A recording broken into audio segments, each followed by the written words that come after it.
Selamat malam, saudara yang dikasihi Tuhan. Sebelum Anda menuju kebraduan malam, mari kita merenungkan kebenaran firman Tuhan melalui renungan malam dari Pendeta Dr. Erastus Sabdono dengan tema Mewariskan Kekristenan bersama saya, Yohana Ibrahim.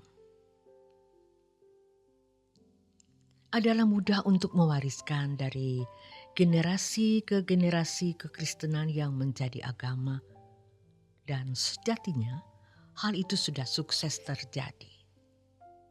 Namun di balik kesuksesannya ada manuver kuasa kegelapan yang ikut menyukseskannya, yang membuat pewarisan kekristenan sebagai agama mulus terjadi atau mulus berlangsung. Biasanya, kekristenan sebagai keberagamaan ditandai dengan seremonial atau liturgi, dan itu mudah diwariskan. Kalaupun ada perubahan-perubahan, hal itu tidak sulit dilakukan. Dan ciri lain kekristenan yang menjadi keberagamaan adalah memiliki standar kelakuan baik, atau hidup menurut norma umum atau norma yang memang dikenal di dalam Alkitab dalam kehidupan bangsa Israel yang berdasarkan 10 perintah Allah atau dekalog. Keberagamaan juga ditandai dengan dominasi tokoh. Jadi, peran pemimpin agama dominan di dalam kehidupan umat. Tapi kalau kekristenan sebagai jalan hidup tidak mudah diwariskan. Dan inilah yang telah dipotong oleh kuasa kegelapan supaya tidak terwariskan. Padahal sejatinya kekristenan adalah jalan hidup. Jejak hidupnya Tuhan Yesus yang harus diwariskan dari generasi ke generasi, bukan jalan hukum, yaitu bagaimana orang percaya harus menjalani hidup seperti yang Yesus jalani, dan itu tidak mudah. Karena setiap masa, setiap waktu, setiap zaman memiliki tantangan yang berbeda dan berubah. Tetapi kehidupan seperti yang diselenggarakan oleh Tuhan Yesus harus tetap eksis, tidak boleh berubah. Tuhan Yesus berkata bahwa ibadah bagi umat perjanjian baru itu menyembah dalam roh dan kebenaran. Ini penting sekali. Sudah bukan pola keberagamaan, tapi jalan hidup dalam roh dan kebenaran, dan ini tidak mudah diwariskan. Tidak bermaksud mengesampingkan dalil teologi atau doktrin yang ada. Tetapi kekristenan itu adalah jalan hidup. Doktrin, teologi ataupun dalil itu penting untuk mengembalikan kekristenan pada Injil yang murni atau back to the Bible. Tetapi kita harus tahu fokus atau inti daripada kekristenan, yaitu diri Yesus. Jadi sekuat dan seteguh apapun doktrin seseorang, namun hal itu tidak membuat manusia menjadi serupa dan segambar dengan Allah, yang modelnya adalah Tuhan Yesus. Berarti kekristenan gagal dicapai. Masalahnya, seperti Yesus, itu bagaimana? Sikap, tindakan, perilaku yang dalam segala hal sesuai dengan pikiran dan perasaan Allah. Berarti, setiap individu harus berurusan dengan Allah.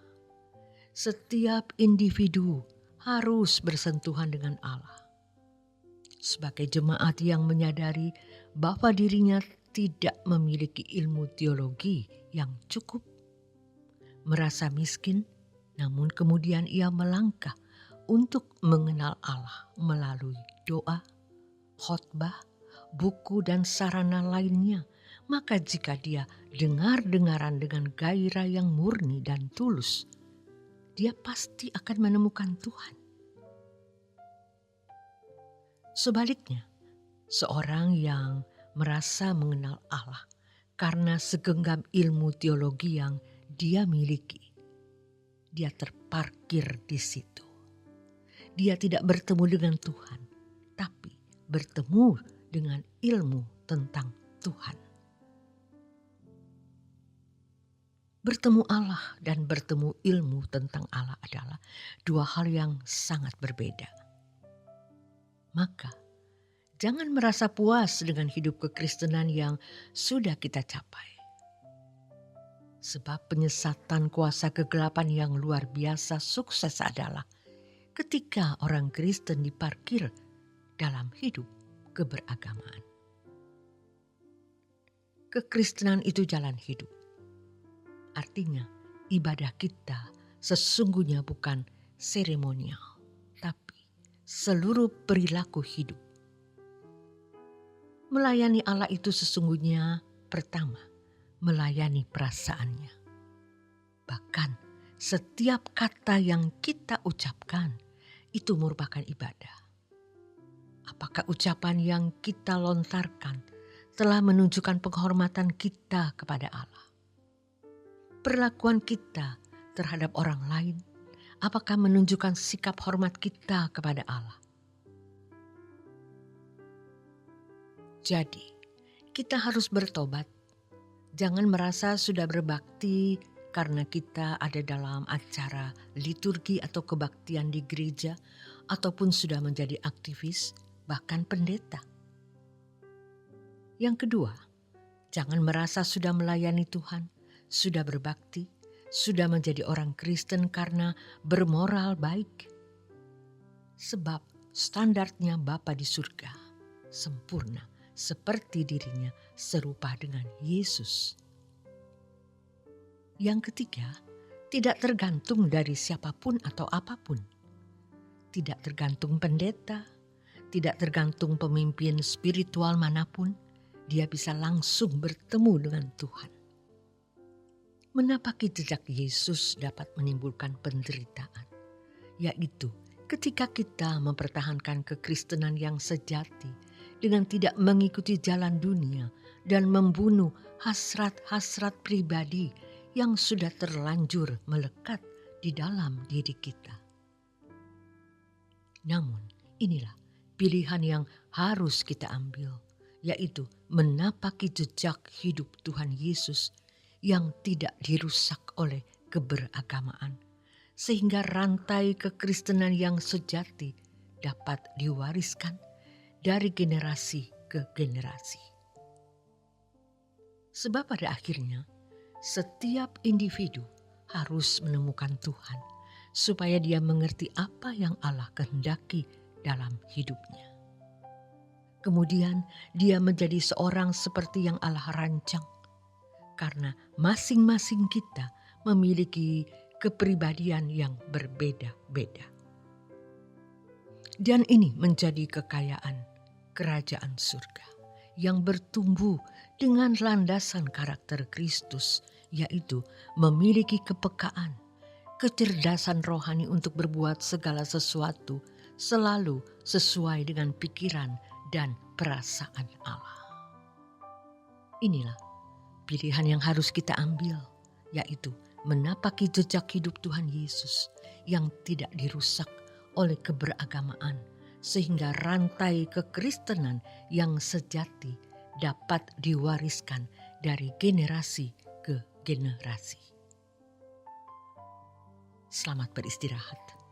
Selamat malam. Tuhan Yesus memberkati.